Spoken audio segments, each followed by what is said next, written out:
देश के कई कांग्रेस नेता अक्सर ईवीएम पर सवाल खड़े करते हैं। एक बार फिर मध्य प्रदेश के एक कांग्रेस नेता ने ईवीएम पर सवाल खड़े किए हैं।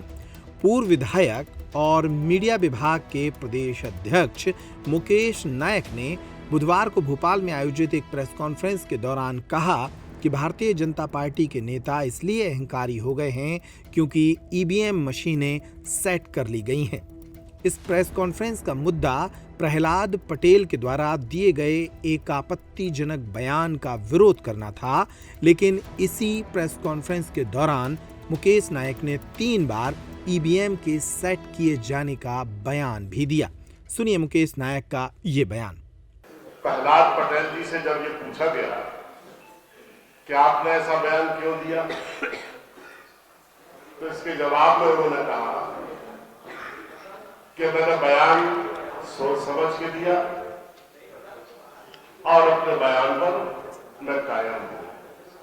यानी मध्य प्रदेश की जनता को, जिसको हम जनार्दन और लोकतंत्र में भगवान कहते हैं, वो कहते हैं कि ये भिखारी है। इतने बार उन्हें लोकसभा में भेजा जनता ने, केंद्रीय मंत्री बनाया, विधानसभा में भेजा, राज्य में मंत्री बनाया और क्रमशः जिस तरह से उनका पराभव हुआ है, पहले कैबिनेट मिनिस्टर थे, फिर उनको बहुत अनुत्तरदायी माना गया और उन्हें राज्य मंत्री बना दिया गया। उसके बाद भी वो इतने ढीठ है कि कैबिनेट से राज्य मंत्री बने रहे और राज्य मंत्री केंद्र में और कैबिनेट मंत्री केंद्र में होने के बाद उन्हें फिर राज्य में मंत्री बना दिया गया। लेकिन वो इतने ढीठ है कि अभी भी उसमें भी टिके हुए हैं और अब कह रहे हैं कि मध्य प्रदेश की जनता भिखारी है। मुझे पहले लगा कि इनका डिमोशन बार बार क्यों हो रहा, पर आज मुझे लग रहा है कि ये बहुत नासमझ आदमी है और कोई बड़ा नुकसान ये कर सकते हैं जितने बड़े पद पर रहे, इसलिए क्रमशः इन्हें फिर से अनुभव के लिए नीचे पायदान पर भेजा गया। पर वहां कुछ सीखने की बजाय वो ऐसी गलतियां कर रहे हैं जो लोकतंत्र में अक्षम्य है।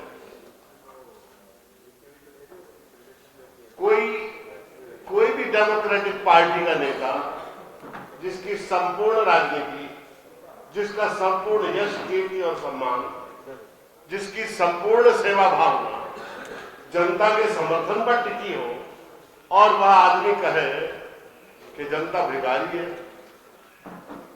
तो ऐसे आदमी को तो तत्काल इस्तीफा दे देना चाहिए। और सरकार में अगर जरा भी लज्जा है, समझ है, पॉलिटिकल विजडम है, तो सरकार को भी इन्हें अपने पद से बर्खास्त कर देना चाहिए।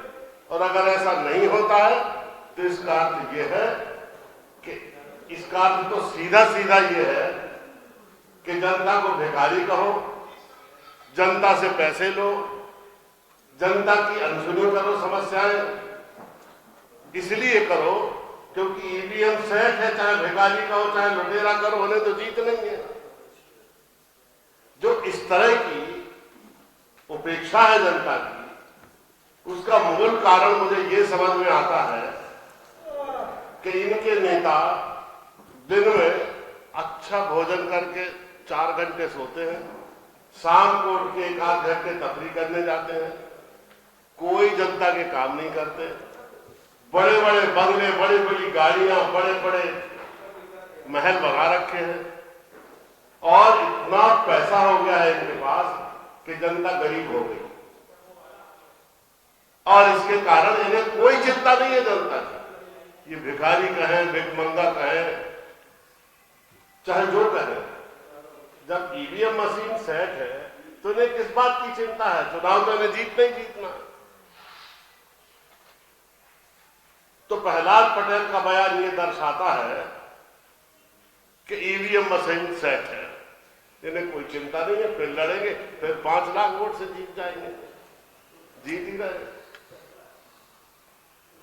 मैं अगर इन्होंने इस्तीफा नहीं दिया तो पूरे राज्य में अपोजिशन का धारदार और पैना विरोध होगा पूरे राज्य में प्रदर्शन होंगे, पूरे राज्य में लोकतांत्रिक तरीके से इसका प्रतिकार किया जाएगा। Thank you.